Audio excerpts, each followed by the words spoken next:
Chapter 6. The Dragon King.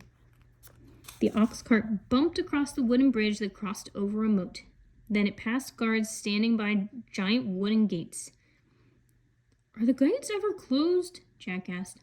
"Oh, yes, every day at sunset," said the scholar.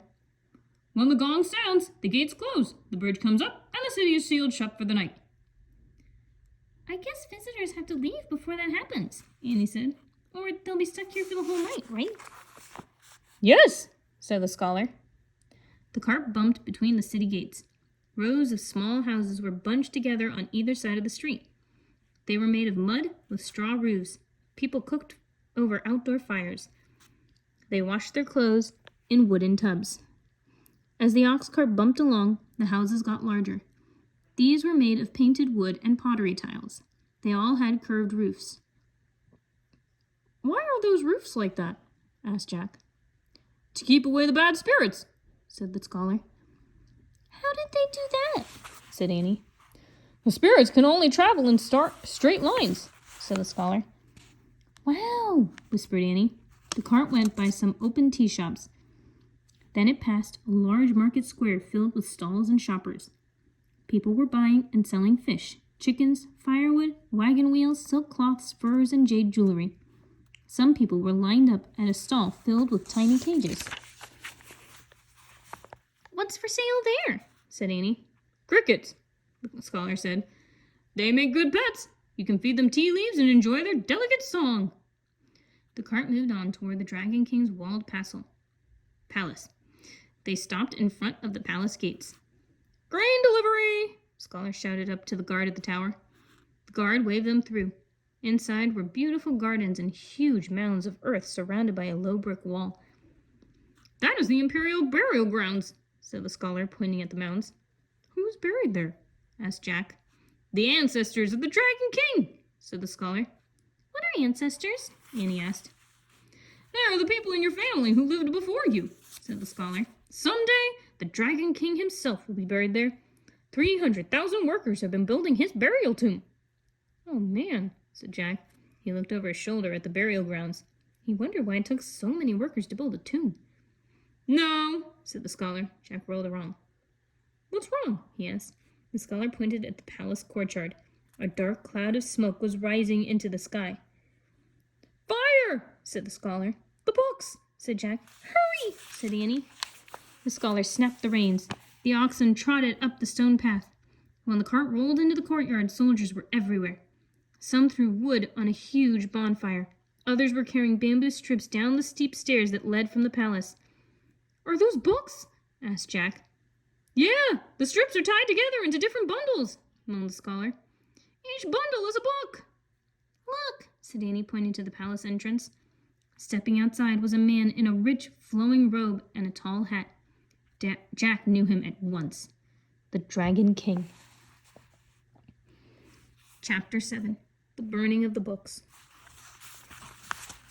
The Dragon King watched the bonfire as it blazed up toward the sky. Around the fire, the air was thick and wavy. Bamboo books were stacked beside the fire, waiting to be burned. "Hurry!" said the scholar. They jumped down from the cart and joined the crowd by the bonfire. The Dragon King shouted to the soldiers. They began throwing the books into the fire. The bamboo crackled as it burned. "Stop!" cried Annie. Jack grabbed her. "Quiet!" he said. Annie pulled away.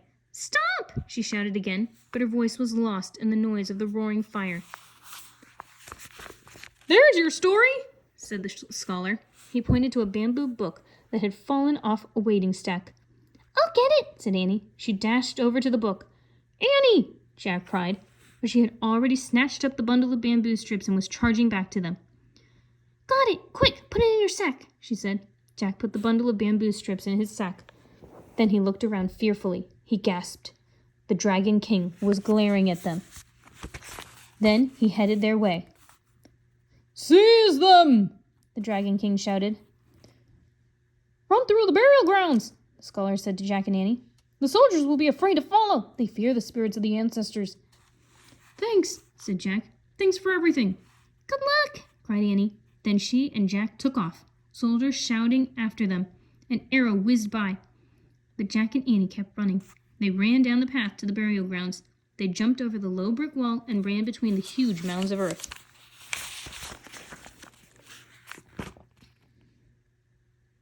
Suddenly, arrows filled the air around them. The archers were shooting from the tower.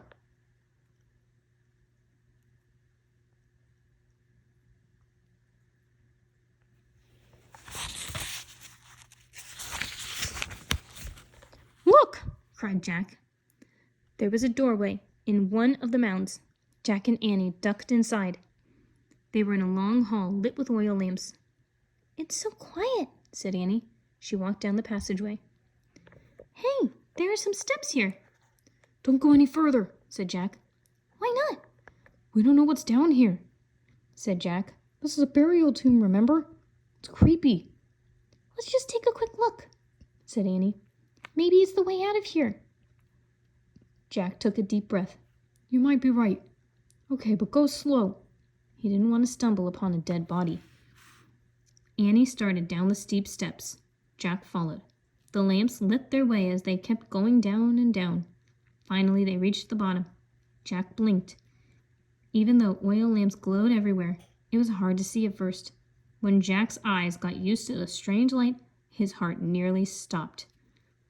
"Oh, man," he breathed. They were in a room filled with soldiers. Thousands of them.